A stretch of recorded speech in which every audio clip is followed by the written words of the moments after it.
Hi, I'm Chris Stirewalt, and it's time for Power Play. So what about a senator, brand new freshman senator, who gets elected into Congress for the first time and says that he wants to make Washington and politics humble? How about that? Doesn't sound very likely. But Ben Sasse thinks that he's the man who can do it.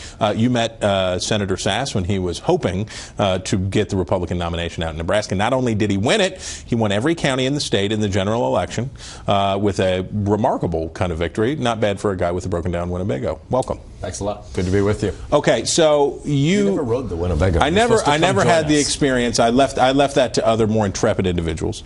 But here's the thing.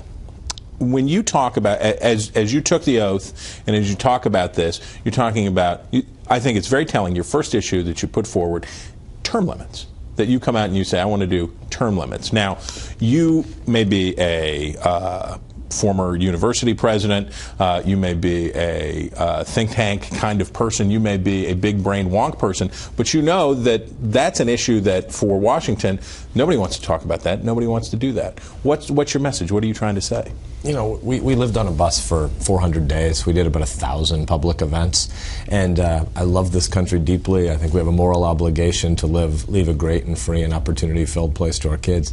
But loving America doesn't mean you think Washington has all the answers. And we need to get better at telling the story again about a meaning of America that's a lot bigger than just this place. And when you talk to people across our 93 counties, or you're hunting with my cousins, or you're talking to people after church or at the market, they are really skeptical that Washington can fix all of our problems, but they wish we'd tackle the most important things. We ought to set an agenda and talk about the biggest issues, but limit ourselves. Politicians don't know everything. Let's talk about fewer things, but the biggest things more urgently. So why term limits? You're doing this with David Vitter from Louisiana. Right. Why is that your first thing? It's a promise I made to voters in Nebraska on the trail. I wasn't looking for a job. They do love it. Voters do love it. Yeah, I mean, they don't think that people in this city know so much more than everybody else about what it means to defend freedom. People who are trying to pay the bills by creating a new company and farming and ranching and raising their kids, that's the heart and meaning of America. And the way Tom Coburn used to say it a lot was, he said, I think I know 3,000 people in Oklahoma who'd be every bit as good at this job as I am, and we ought to rotate them through here more often and have people who work here go back home and people from home come here for a time. Okay, so the metric every year, and this, by the way, was a great outrage that I always had when I covered legislature, state or federal legislature, is the scorecard at the end of the year. How many bills did they pass? Did they do this many bills? Because you're supposed to look busy. You know the old joke, the end is near, look busy. So the effort that's happening right now in the United States Senate is to look busy, to do stuff. Now, Keystone XL, something very that got a lot of attention in your race, sure, in your state, because it goes through there. But that's the first issue that's been put forward by the Republican leadership. Is that getting off on the right foot? Is that the right way to go? Well, you know, I support the approval and authorization of the Keystone XL pipeline. The president is beholden to interests that aren't aligned with what we need for a growing economy. So I'm absolutely in favor of Keystone.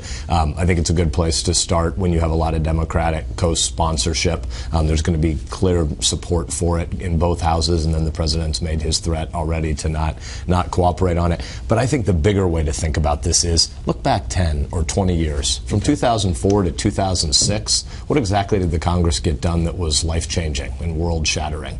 Or from 74 to 76. Any two-year Congress has this presentism, this obsession with the idea that we're going to change the world by legislating on a whole bunch of small things inside these 2 years. I think the better way to ask the question is begin with the end in mind.